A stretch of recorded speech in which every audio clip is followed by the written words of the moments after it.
सभी को मेरा नमस्कार। मेरा नाम विजय है और 1 या 2 दिन के बाद मैं इस चैनल पे अपनी वीडियो डाल रहा हूँ। मैं किसी कारणवश नहीं डाल पाया था। आज हम बात करेंगे डर के बारे में। अभी जस्ट 15-20 मिनट पहले ही मेरे बेटे का कल एग्ज़ाम है, तो वो पढ़ रहा था। तो वो ड्राइंग रूम में बैठा था, तो उसकी एक बुक बेडरूम में थी। तो मैंने उससे बोला कि जाओ भई बेडरूम से बुक लेके आओ। तो वो भाई साहब गए ही नहीं। उन्होंने बोला कि भई मुझे तो डर लगता है। मैंने कहा क्यों? कहते वहाँ की लाइट बंद है। तो मैंने कहा रूम की लाइट ऑन कर दो, चले जाओ। तो वो डरते-डरते उसने हाथ दीवार से ऐसे डाला और स्विच को बटन ढूँढ के ऑन किया और फिर लाइट ऑन हो गई और फिर आराम से चला गया, आराम से आ भी गया बुक लेके, फिर पढ़ने भी लग गया। तो मैंने उससे पूछा कि भाई साहब मुझे एक चीज़ बताओ, ये पहले तो आप डर रहे थे और लाइट ऑन होते ही आप तो बुक लेके आ गए। तो उसने बोला कि पापा जब लाइट ऑन होगी तो मुझे तो बुक दिखाई दी आराम से और मुझे कमरे की सारी चीज़ें भी दिखाई दे रही थी। इससे मैं चला गया और आराम से बुक लेके आ गया। तो यहाँ पे मैंने अपना गणित लगाया, क्योंकि ये जो इश्यू है ना, ये जो प्रॉब्लम है, ये बहुत बच्चों में है। ये हम में भी बचपन में कभी ना कभी होती थी। हम जो इस वीडियो को सुन पा रहा होगा, उसने भी अपने बचपन में कभी ना कभी ये लाइट का जो फंडा है ना, ये लाइट बंद हो जाना रूम की और फिर उस रूम में जाना, ये बड़ा क्रिटिकल टाइम पीरियड रहा है। हम सभी, ऑलमोस्ट सभी लोगों के लिए बचपन के टाइम पीरियड में। फिर धीरे-धीरे से हम बड़े होते जाते हैं, तो कुछ लोग तो इसमें पार पा लेते हैं, कुछ लोग बड़े होने के बावजूद भी उसी अवस्था में ही रहते हैं। प्रॉब्लम क्या होती है? प्रॉब्लम सिर्फ़ इतनी ही है, जब मैंने एनालाइज़ किया, अपना गणित लगाया तो समझा कि जब लाइट बंद थी तो मेरे बेटे को रूम में कुछ दिखाई नहीं दे रहा था साफ-साफ। दिख रहा था, साफ-साफ नहीं दिख रहा था।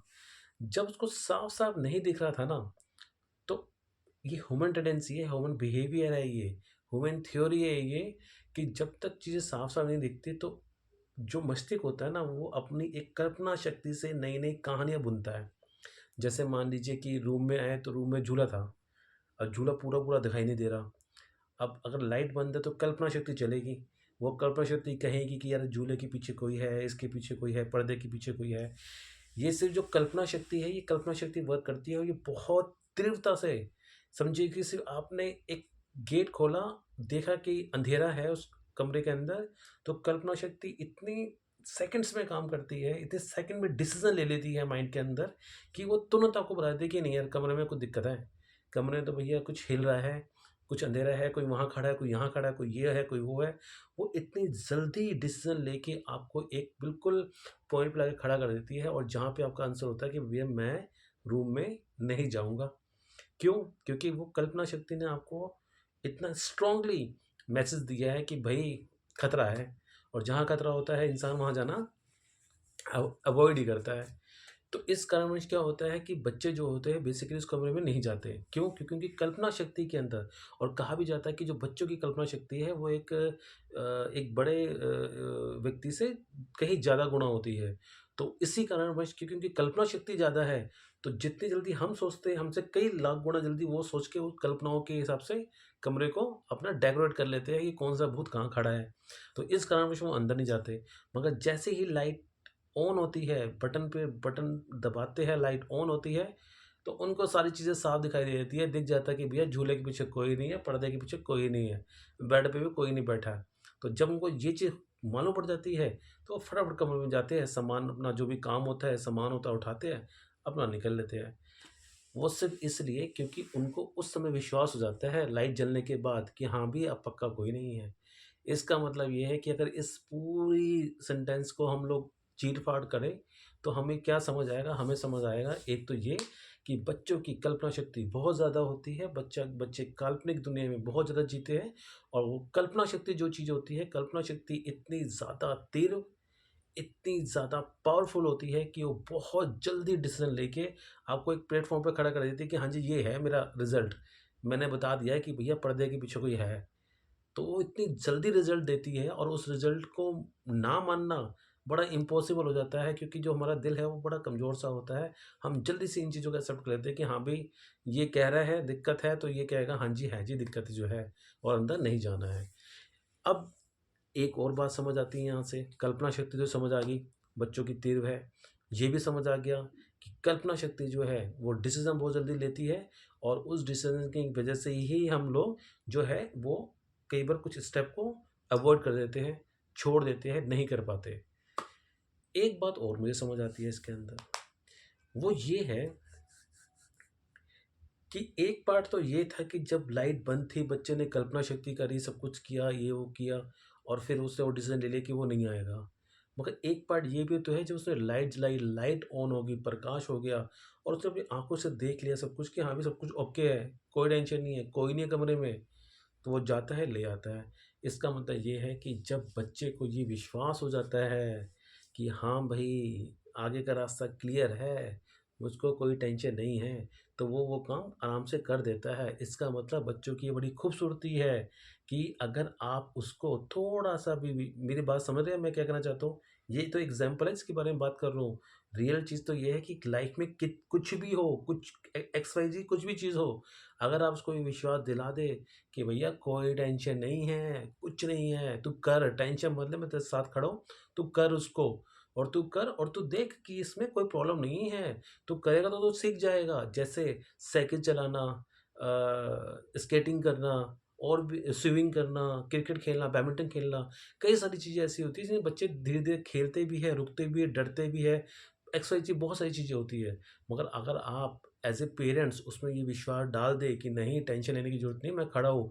जैसे मैं तेरे साथ लग के मैंने बिजली के बिल जो बटन था वो ऑन किया और लाइट जल गई और तुझे समझ आ गया कि भैया कमरे में कोई नहीं है। ऐसे तो अगर आप उसका हाथ होल्ड करके बाकी एक्टिविटी में उसके साथ-साथ चलेंगे, उसको बताएँगे कि भैया टेंशन लेने की ज़रूरत नहीं है, कुछ नहीं है यहाँ पे, तू खेल आराम से मस्त होके, तो वो बहुत अच्छा परफ़ॉर्म करेगा। ये बच्चों की बड़ी अच्छी क्वालिटी है, जो मुझे इस लाइन से समझ आई है। तो एक तो ये बात हो गई। अब अगर मैं डर के बारे में बात करूँ तो ये डर है, जो हमारी कल्पना शक्ति से चलता है। मगर एक डर और भी है, जो मेरी गणित कहती है, मैंने तो डर को 2 सबसे बाँटा है। एक तो ये डर जो हम लोग सोच समझ के करते हैं, जैसे गेट खुलने से पहले मैंने नहीं डरा बच्चा, जब गेट खुला तो उसने देखा, फिर उसने समझा और फिर वो डरा, ये तो एक चीज़ है। एक डर वो है, जो गेट खुलने से पहले ही आ जाता है। जैसे कई बार ऐसा होता है, हालाँकि उसमें भी कल्पना शक्ति वर्क करती है, मगर कई एक डर ऐसा भी है जिसमें कई बार ऐसा आप देखोगे कि मान लीजिए कहीं आप आराम से कहीं बैठे हैं, रिलैक्स होके और कोई अचानक आके पीछे से आपको पुश करता है या कोई साउंड आता है बहुत लाउड अचानक ही या कुछ भी एक्सवाईज़ेड ऐसी कोई चीज़ जो एकदम से हड़बड़ाहट पैदा कर देती है, तो उस समय आप देखिए आप एकदम से डर जाते हैं। कई बार होता है वो आजकल वो यार वो दशहरे के टाइम पे आजकल बड़े वो बाजा-सा आ रहा है, बहुत लाउड बजता है वो। कागज़ का ही होता है वो दशहरा ग्राउंड में बहुत मैंने बच्चों को देखा है बजाते हुए। तो वो बड़ा लाउड बजता है, तो अगर आप कोई आराम से बैठा हो और अचानक ही उसके सामने ये बोलो तो वो एकदम वो हिल जाएगा। एक ये प्रकार का डर होता है। ये क्या होता है? जो मैंने अपनी गणित लगाई, जो मैंने समझा इस चीज़ को, मुझे ये समझ आया कि भई आपका हृदय और आपका मस्तिष्क एक टाइम पे एक स्थिर अवस्था में होता है। शांत तो नहीं कहूँगा उसको, स्थिर कहूँगा। स्थिर अवस्था मतलब कि उसने कल्पना नहीं की होती कि ऐसा भी साउंड अचानक मेरे पास आएगा या अचानक कोई पीछे से मेरे आके धप्पा करेगा मुझे। तो वो जो स्थिति होती है, वो स्थिर अवस्था में होती है। जैसे कि एक काँच के गिलास के अंदर पानी होता है, तो पानी जब रख देते हो तो बिल्कुल स्थिर हिलता नहीं है। मगर हल्का-सा भी काँच के गिलास को हिलाते हैं हम लोग, तो पानी फिर वो डमाडोल होने लग जाता है। ये प्रवृत्ति है पानी की क्योंकि वो लिक्विड फॉर्म में है।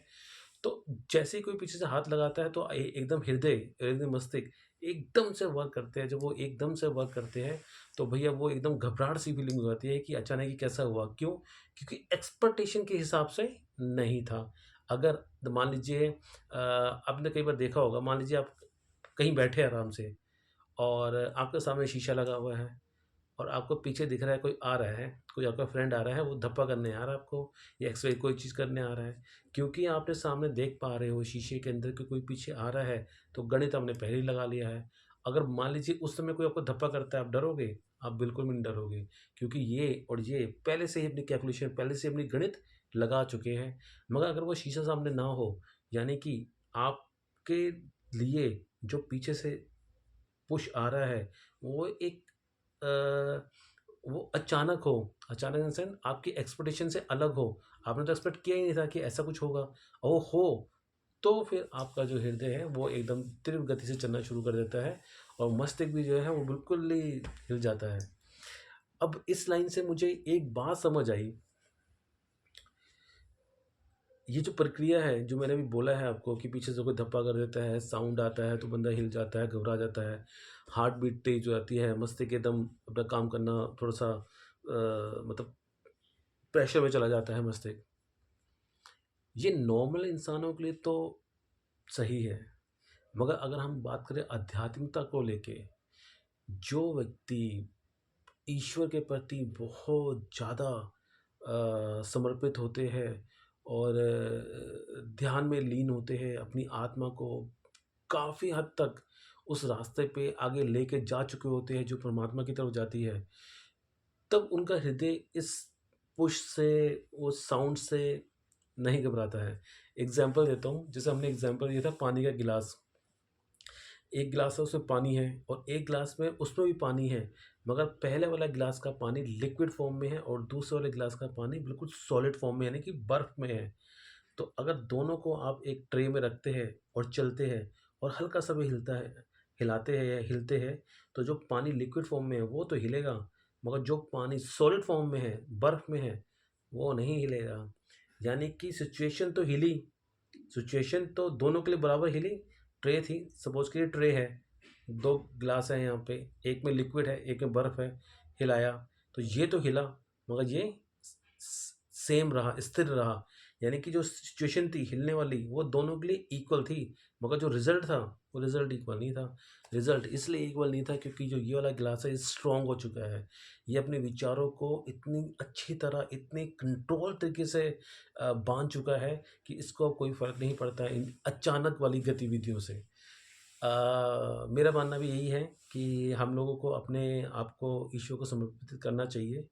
ईश्वर में बहुत ध्यान लगाना चाहिए।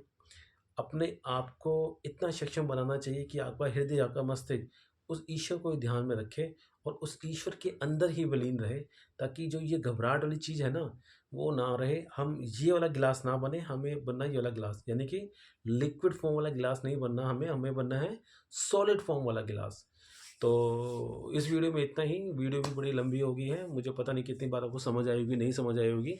कोशिश मेरी पूरी रहती है कि मैं अपनी तरफ से कोई भी एग्जांपल, कोई भी चीज़ जो भी मेरे मस्तिष्क में तुरंत आए मैं बता देता हूँ। मैं एक बार बिल्कुल क्लियर कर देता हूँ, ये वीडियो जब भी मैं बनाता हूँ तो कोई स्क्रिप्ट नहीं है मेरे पास, हाथ मेरे खाली है हाथ मेरे खाली है, कोई स्क्रिप्ट नहीं है मेरे पास। जो मेरे मन में आता है, जो मेरी गणित है, जो मेरा एक्सपीरियंस है, जो मैं सोचता हूँ, वो मैं डायरेक्टली शेयर कर लेता हूँ।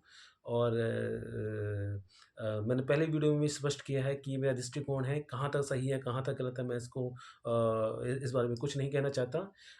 हर बंदे का एक दृष्टिकोण है जीवन को लेके, हर एक चीज़ को लेके। तो जिसका जैसा दृष्टिकोण, उसकी वैसी सोच। तो बस इतना ही है कि इस चैनल के माध्यम से, इस वीडियो के माध्यम से मैं अपना एक दृष्टिकोण, अपने विचार से आपके पास तक पहुँचा सकता हूँ। आपको कितने पसंद आएँगे, कितने पसंद नहीं आते, मैं इसमें आपको ना हाँ में हूँ, मैं ना में हूँ। तो अगर आपको पसंद आते थे, वेरी गुड, अच्छा लगता है, आपको भी, मुझे भी अच्छा लगेगा। और हाँ, ये बात बहुत इम्पोर्टेंट है जो मैं अभी कहना चाहता हूँ कि अगर ईश्वर की दया से अगर मेरी किसी बात से किसी का भला होता है, कोई डाउन फ़ील कर रहा है और उसको उसका सॉल्यूशन मिल जाता है, उसका कोई क्वेश्चन, उसको सॉल्यूशन मिल जाता है, तो मैं भी अपने आप को बड़ा खुश मानूँगा, क्योंकि अगर आपके बोलने से ही किसी के जीवन में परिवर्तन हो जाए, तो और क्या चाहिए? बोलने में तो कोई पैसा लगता नहीं है। और अगर ईश्वर आपको ये आपकी अनुकंपा, ये आपकी कृपा करते हैं आपके ऊपर कि आप किसी को समझा पा रहे हैं और आपके समझाने से उसका जो मेंटल प्रेशर है वो कम हो रहा है, ये अपने आप में बहुत बड़ी सेवा है। तो इस वीडियो में चलो इतना ही। अब हम बात करेंगे नेक्स्ट वीडियो में। तब तक के लिए खुश रहिए, खाइए, पीजिए, ऐश कीजिए और ईश्वर में हमेशा ध्यान लगा के रखिए। और जीवन सरल है, जीवन बहुत सरल है और जीवन को सरलता से ही जीना है। ज़्यादा भागना नहीं है, दौड़ना नहीं है, जीवन जीवन की तरह ही जीना है। और बस ईश्वर में हमेशा ध्यान लगाना है, हमेशा शुक्र अदा करना है। चलिए मिलते हैं फिर नेक्स्ट वीडियो में, तब तक अपना ख्याल रखिए।